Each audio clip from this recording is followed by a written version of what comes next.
Alright, Senator, kamusta ang biyahe nyo? Mabuti naman po. Marami tayong mga nakalap na impormasyon doon at marami din tayong nagawa in the furtherance of the successful prosecution ng kaso ni Duterte. What exactly did you do there? And who asked you to go to The Hague? Since 2017, I am an interested party to the case. So magandang gabi po sa ating lahat at lalo na sa mga tagapagsubaybay sa ating mga video at sa aking mga viewers na hindi pa nakapag-subscribe, paki-subscribe naman mga para palagi po kayong updated sa mga video reaction natin. So ngayon mga ay konfirmado na yung pagdududa natin, yung pagdududa ng pamilyang Duterte na si Antonio Trillanes ay nagpunta doon sa ICC upang kumustahin, upang i-check daw ang kalagayan ni former President Rodrigo Duterte. At pagkatapos ng bisitahin ni Antonio Trillanes si Duterte, ay biglang nawala ng malay si Duterte at sinugod pa sa ospital. So hindi natin alam mga hindi alam ng pamilyang Duterte kung ano yung pinatik ni Antonio Trillanes ni Duterte. Kasi si Duterte mga ay matanda na po siya at wala na po siyang kakayahan na manlaban. So may video po tayo mga ipakita ko po sa inyo. One of the former president's son is on his case. Joining us now is former Senator Antonio Trillanes IV. Senator, thanks for joining us today. Welcome to the program. Hi, Carmina, and thank you for inviting me. Alright, Senator, kamusta ang biyahe nyo? Mabuti naman po. Marami tayong mga nakalap na impormasyon doon at marami din tayong nagawa in the furtherance of the successful prosecution ng kaso ni Duterte. What exactly did you do there? And who asked you to go to The Hague? Since 2017, I am an interested party to the case bilang isa sa mga naunang nag-file ng kaso na yan. So since that time until the present, I have been constantly engaging with ICC officials. So yan po yun.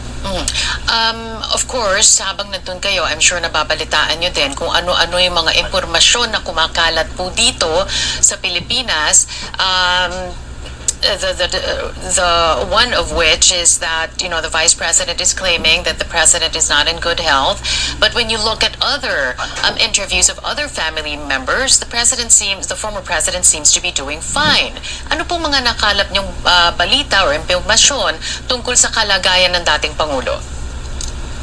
Okay, ang nasabi po sa atin na impormasyon ay yung polisiya nila, yung sitwasyon nila sa detention center sa ICC.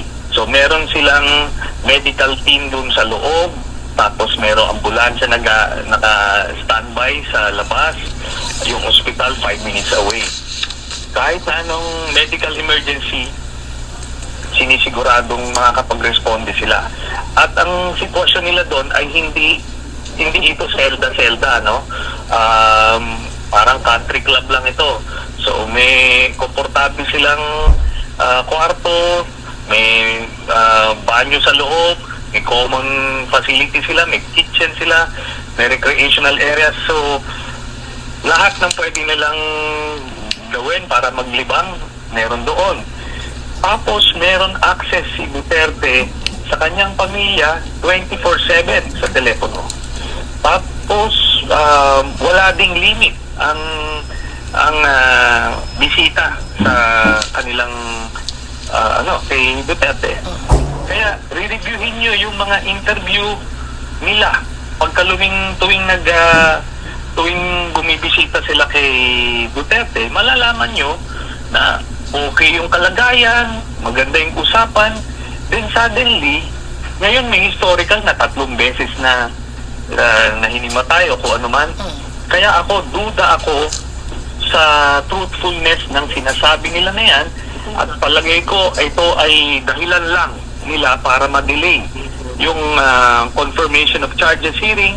At the same time, makakuha sila ng simpatsya para doon sa interim release na nilalakad nila. Do you know anything about the interim release, Senator?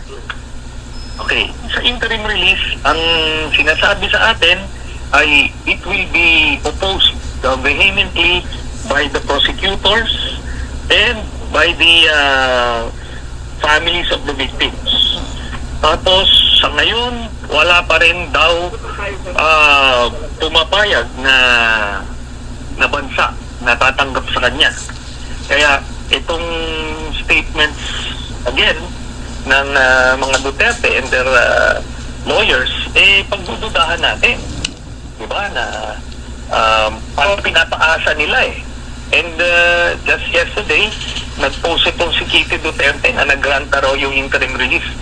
So, ano ba yan? Talagang they can't help themselves na magsinungaling. So, yun lang po yan. And ito, historically, yung ICC, nakapag-grant lang sila to a handful of accused, no?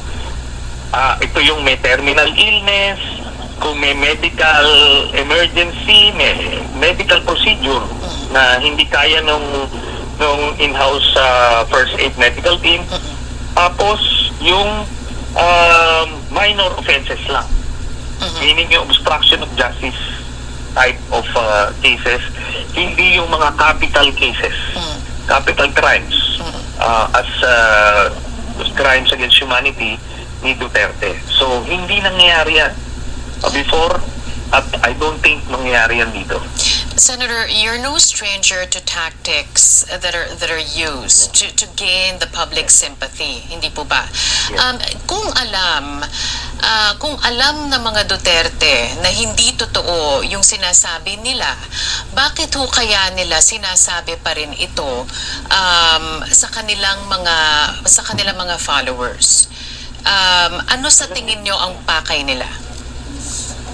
Alam niyo po kasi itong Duterte family, isa na ito mambudol eh. Yun yung kanilang go-to tactic politically, magsinungaling, manloko. Kaya ako naman, ito yung ginagawa ko, binabasan ko yung pambubudol na yun. Diba? And ito lang eh, sana I was hoping mo dun sa mga nag-i-interview sa kanya dun. So yun po si Trillanes mga par. Bakit? Ano ba ang gusto niya? Di ba sinasabi ng gobyerno natin na hindi sila makialam ni Duterte doon sa ICC? Bakit? Nagpadala doon sila ng tao at si Trillanes pa ay nang ginagamit nila para magpunta doon sa ICC. Sinasabi pa ni Trillanes na mambubudol daw ang pamilyang Duterte.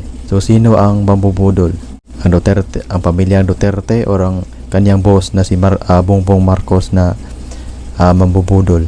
Itong si Trillanes mga par, alam natin na may matinding galit po ito sa pamilyang Duterte. So maraming salamat po at magandang gabi po sa ating lahat.